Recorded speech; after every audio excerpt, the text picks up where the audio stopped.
The first step when downloading Xampp is to find the latest safest version. I asked AI, and AI said it was 8.2.12. So let's download Xampp and install it. Search for Xampp, click the link to the Xampp Apache Friends website. Then click Download. The awesome message should appear, and you just need to wait until the download folder appears.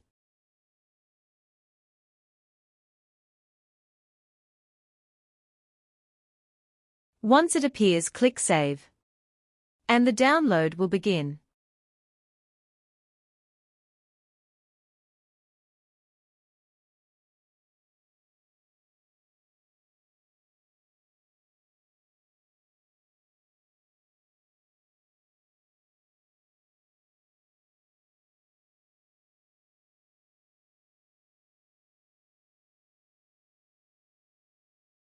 A completed download circle means the download is complete.